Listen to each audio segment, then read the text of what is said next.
Hello, my name is Kobe, and today I will be talking about PTSD and its effect on cortisol.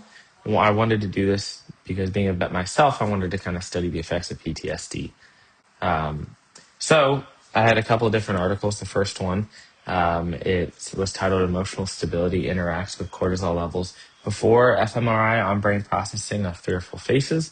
They did a study to analyze brain responses, obviously in the amygdala and with the cortisol, to faces that were shown with them. So these test subjects were given a series of faces. Every single subject got the same one. And as they were doing this, they were also under an fMRI scan to see what different faces, happy, sad, upset, scary, all that stuff, to see their response to just their own facial responses, and then in their brain.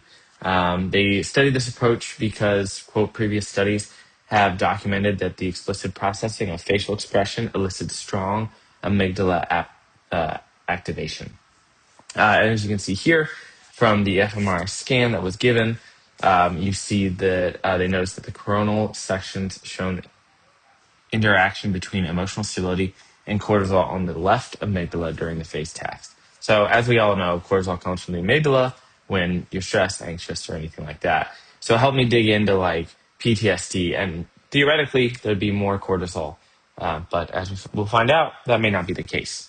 So there's a couple other articles that I took, and I really wanted to look into the enzyme called 11-SED-HSD1, and it refers to a specific enzyme located in brain regions responsible for emotional regulation and memory.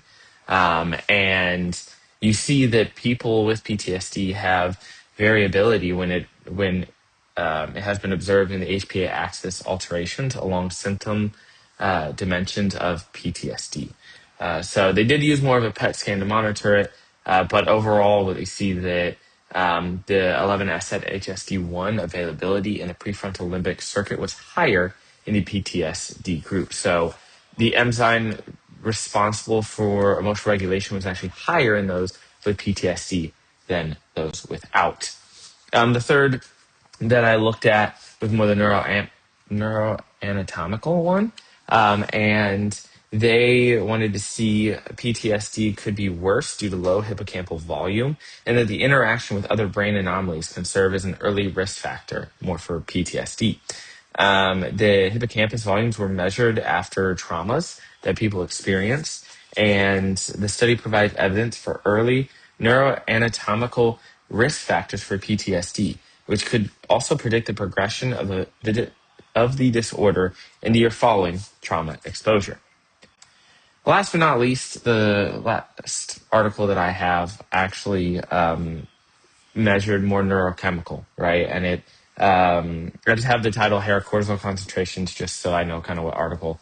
But the article was titled "Hair Cortisol Concentrations and Cortisol Stress Reactivity Predict PTSD Symptom Increase After Trauma Exposure During Military Deployment." So the study examined soldiers before and on average about 12 months after military deployment to Afghanistan. They got the baseline cortisol and stress reactivity, and then they measured it on average 12 months after military deployment. They said, quote, "While some studies found PTSD patients to exhibit an exaggerated cortisol response to a variety of acute stressors, others have failed to replicate this association." So they wanted to figure it out for themselves. So after doing this study, after measuring the cortisol levels in people with and without PTSD, especially after deployment to Afghanistan, the study provide first evidence that lower long-term cortisol secretion and lower cortisol stress reactivity are risk markers for the development of PTSD symptomology upon trauma exposure. So, pretty much saying that those that have PTSD or are most common to get PTSD end up having lower cortisol secretion and lower cortisol stress reactivity. And they provide this as a risk marker for the development of PTSD. So more study would definitely need to go into it to really dig into it. So, yeah, thank you.